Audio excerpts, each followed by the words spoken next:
చెప్పింది మాత్రం కొంతమంది ఫాలో అవుతున్నారు. నేను మీ మంచి కోసం చెప్తున్నా. అందుకే గట్టిగా చెప్పండి. రాష్ట్రం మొత్తం 5 కోట్ల మంది కూడా ఫాలో అయితే నేను ఈ రాష్ట్రాన్ని నెంబర్ 1 రాష్ట్రంగా తొందరలోనే తయారు చేస్తాం. మీరు నాకేం డబ్బులు ఇవ్వాల్సిన పని లేదు. దీని మీద ఏం ట్యాక్స్లు ఇవ్వం. చెప్పింది అర్థం చేసుకొని ఇది మంచిదైతే అమలు చేస్తే సహకారాన్ని అందిస్తే ఆటోమేటిక్గా జరుగుతుంది. ఇంకో పక్క మీరు ఒకసారి చూస్తే పట్టణాల్లో 108 మిలియన్ లీటర్లు మురుగునీరుంది. 23 పట్టణాల్లో 33 ప్లాంట్లు పెట్టాం. ఇంకొక 82 పెడతాం. ఇప్పుడే భానుగారు అడిగారు, మా దగ్గర మొత్తం ఇవన్నీ కూడా పుత్తూరు నగిరిలో పూర్తి చేయమన్నారు. నేను వారికి ఒకటే హామీ ఇస్తున్నా, తప్పకుండా 100% ఈ 2 మున్సిపాలిటీలో శానిటేషన్ రంగునీళ్లు కానీ డ్రైన్స్ కానీ పూర్తి చేసే బాధ్యత పరిశుభ్రమైన నగిరిగా అదే మరి పుత్తూరు చూస్తున్నాడు. ఈరోజు ఒక పైలట్ చేశాం. 4 ఏళ్లలో 26,000 కిలోమీటర్లు మ్యాజిక్ డ్రైన్స్ చేసి గ్రామీణ ప్రాంతాల్లో మురుగునీటి సమస్య లేకుండా ఒక ఆదర్శంగా తయారు చేసే బాధ్యత మేము తీసుకొస్తామని చెప్పి కూడా నేను మీకు తెలియజేస్తున్నా. ఇప్పుడే మీరు చూస్తే హోమ్ కంపోస్టింగ్ పెరిగింది, కిచెన్ గార్డెన్లు వస్తున్నాయి, ఇంటిపైనే పంటలు పండించుకునే రోజు వస్తూ ఉంది. 2026 మార్చి నాటికి 10 లక్షల కుటుంబాల్లో ఆర్గానిక్ వేస్ట్ మేనేజ్మెంట్ని ఆచరించే ప్రోత్సాహం ఇస్తున్నాం. సర్క్యులర్ ఎకానమీలో మీరు చూస్తే అన్ని కూడా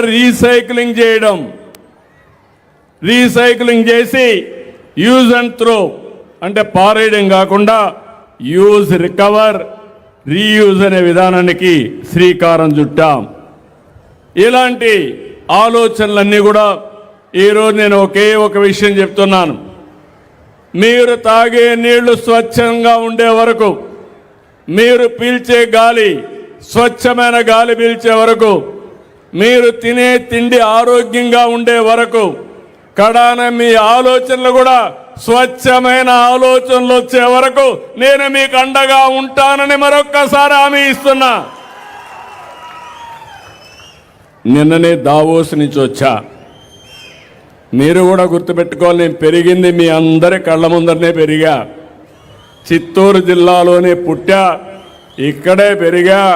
తిరుపతిలో మీ మారిగానే నేను కూడా చదువుకున్నా, అంచెలంచెలుగా చదువుకున్నా. ఈరోజు రేపు 28కి 50 సంవత్సరాలు నా రాజకీయ ప్రస్థానం. అంటే 1978లో విద్యార్థిగా ఉండి యూనివర్సిటీ చదువుకుంటూ అక్కడే పోటీ చేశా. అక్కడి నుంచి అంచెలంచెలుగా ఎదుగుతూ ముందుకు పోయా.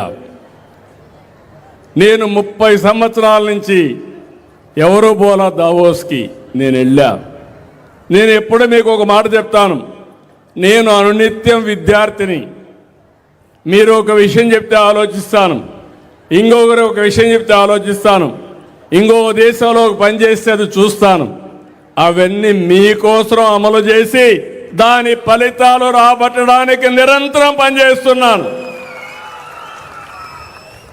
ఎక్కడో అమెరికాలో టెక్నాలజీ అంటే నేను ఆ రోజు ఆంధ్రప్రదేశ్లో అమలు చేస్తే ఈరోజు అందులో ఆ పాలసీ వల్ల హైదరాబాద్ ఎకానమీలో మోస్ట్ లివబుల్ సిటీగా నెంబర్ 1 సిటీగా తయారైంది.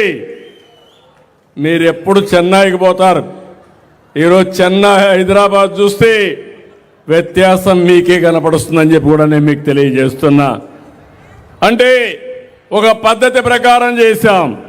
నిన్న పోయినప్పుడు నేను చూస్తే ప్రపంచం మొత్తం చర్చించుకునేది ఈరోజు భవిష్యత్తులో టెక్నాలజీ. ఒకప్పుడు టెక్నాలజీ నెగతాళి చేశారు.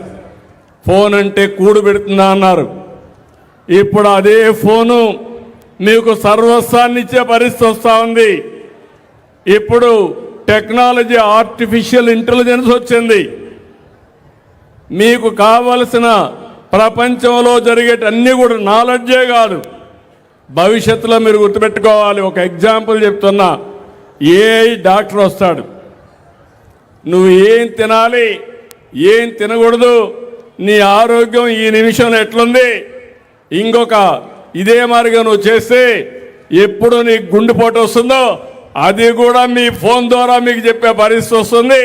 తొందరలోనే సంజీవని ప్రాజెక్టు వల్ల మీ అందరి ఆరోగ్యాన్ని కాపాడే బాధ్యత మీ అందరికీ. ఒకటే హామీ ఇస్తున్నా, ప్రపంచంలో ఉండే నాలెడ్జ్ని మీ ఇంటి దగ్గర మీకు అందించే బాధ్యత నాదని మీ అందరికీ హామీ ఇస్తున్నా. ఇలాంటివన్నీ ఒక రైతు వ్యవసాయం చేయాలంటే ఏం చేయాలనో మొత్తం నాలెడ్జ్ అంతా ఆర్టిఫిషియల్ ఇంటెలిజెన్స్ ఇచ్చే పరిస్థితికి వస్తుంది. దీనిపైనే ప్రపంచం మొత్తం చర్చ జరుగుతూ ఉంది. రెండోది గ్రీన్ ఎనర్జీ. ఈరోజు మీరు ఒక విషయం గుర్తుపెట్టుకోవాలి. నేను చిన్నప్పుడు కరెంట్ వచ్చేది కాదు, మా ఊర్లో కరెంట్ ఉండేది కాదు. తర్వాత గ్రాడ్యువల్గా కరెంట్ పట్టణాలకు వచ్చింది, పల్లెలకు వచ్చింది, ముందు ఇండ్లకు వచ్చింది, తర్వాత వ్యవసాయానికి వచ్చింది. ఇప్పుడు మన ఇంటిపైనే మనం కరెంటు తయారు చేసుకుంటున్నాం. సోలార్ వచ్చింది. మీ అందరికీ పిలిపిస్తున్నా, మీరు ముందుకు రండి, మీరు కరెంటు ఉత్పత్తి చేసుకోండి. పేదవాళ్ళకు అండగా నేనుంటా. ఎస్సీ ఎస్టీలకు ఉచితంగా ఇస్తాం. రైతులందరికీ కుసుమ కింద పూర్తిగా ఫ్రీగా మీకు అందరికీ సోలార్ పెట్టిస్తాం. బీసీలకు అదనంగా గవర్నమెంట్ ఆఫ్ ఇండియా ఒక 2 మెగావాట్లకి 60,000 రూపాయలు ఇస్తే మనం ఒక 25,000 ఇచ్చి మొత్తం 70 నుంచి 95,000 రూపాయలు మీకు సబ్సిడీ ఇస్తాం. ఒకసారి మీరు పెట్టుకుంటే ఇంకెప్పటికి కూడా కరెంటు కొనే పరిస్థితి ఉండదు. మీకు ఎక్కువ ఉంటే మీరు గ్రిడ్కి ఇవ్వండి, మళ్ళీ మీకు కావాలంటే మీరు తీసుకోండి, మీ మీటరే చెప్పేస్తుంది.